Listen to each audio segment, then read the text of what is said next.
Hello and welcome back to my channel. Jacob Payton here, and I'm going to be talking about Night of the Crabs by Guy Smith.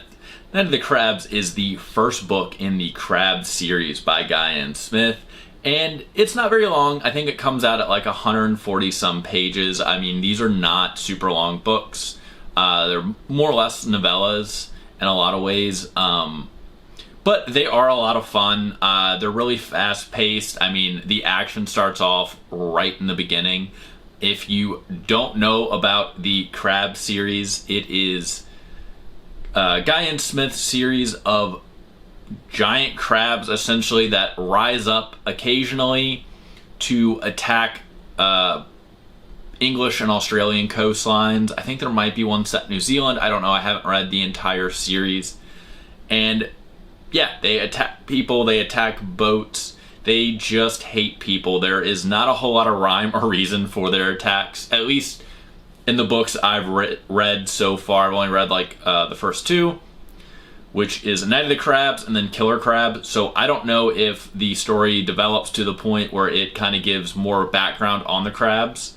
But also, like, I don't really care, if that makes sense, because they are just fun creature features, and sometimes you don't need to know the entire background to get the gist of the story.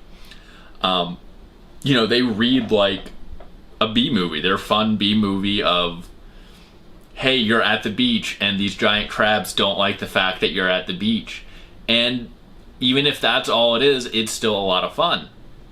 And like I said, the books are very fast-paced. I mean, we right out the gate get to people that are attacked by these giant crabs pretty mercilessly, and I think that sets a good tone for the rest of the book. The main character, or at least the main character we follow, is a professor who comes down after his nephew and his nephew's girlfriend, or she may have been his fiance, I'm not 100% sure on that, are attacked by these giant crabs, and he's gonna, you know, figure out what's going on. And there, of course, is a nearby military base for some odd reason that does not want him poking around. But he is able to basically get the whole village that he's in to realize that they are under threat from these giant crabs. And he even falls in love with, I think it was the lady that rents the inn to him along the way. So that's very nice. And then, yeah, they discover pretty quickly that even with the help of the military, the crab's shell is too thick and they are not able to penetrate this impenetrable crab armor. And so it's up to the professor to figure out what the crab's true weakness is. And I'm not going to spoil that for you guys. Like I said, this book is a lot of fun. It's not very long, so if you're looking for a pretty quick read and you're in the mood for an aquatic horror or just like a straight up creature feature with a heavy B-movie vibe, I can't recommend, you know, Crabs enough. I mean, Night of the Crabs enough, or even the whole Crab series. I don't think there's really a wrong one to jump into. I'm not sure they follow along like a traditional series. But I could be 100% wrong on that, so don't quote me on that. If you have read the entire series and want to let me know in the comments, you know, by all means, let me know if I should read them in order or if jumping around is fine. Like I said, I've only really read the first two books, and the first book didn't have a whole lot to do with the second book, as the second book was just like, oh yeah, that was a thing that happened that kind of some people know about, but some people think they made it up. But yeah, I really enjoyed this. I like Guy Smith's books. I listened to Grady Hendrix talk about it at a Paperbacks from Hell event, and you know, there is a reason he mentions it so much in his book, Paperbacks from Hell. It is a very fun story, and I think it is definitely kind of what Paperbacks from Hell are kind of about, right? They're just really fun stories for the most part, and they're wild, they're crazy, they're all over the place, and it's not so much the trope heavy horror that we have now, which is longer and definitely maybe goes into character a bit more, and that's fine too. But yeah, I mean, they're fun.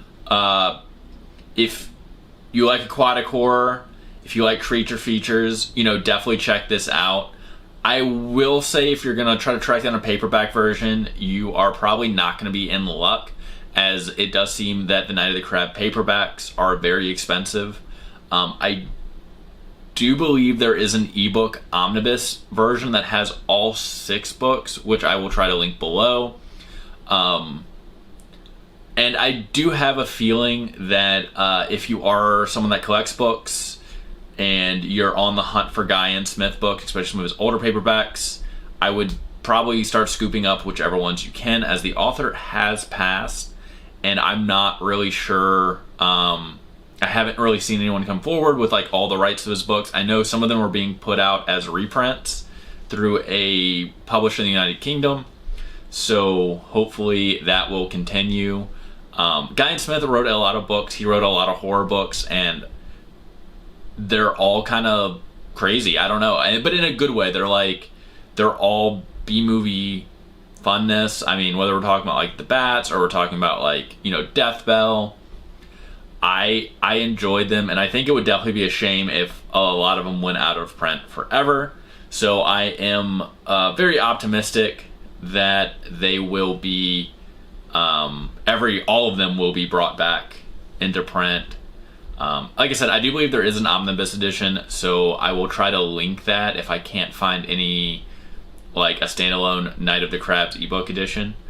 But yes, that was quite a tangent on publishing, so I do apologize. But as always, if you've read this book, read this series, liked it, didn't like it, please leave a comment below. Once again, I cannot recommend this book enough. If you are looking for a fun read, you know, try it out, or really try any of Guy N. Smith's books, as I have yet to find one that I didn't like. Like I said, they've all just been kind of fun in their own way. As always, please like and subscribe, and I will see you guys next time.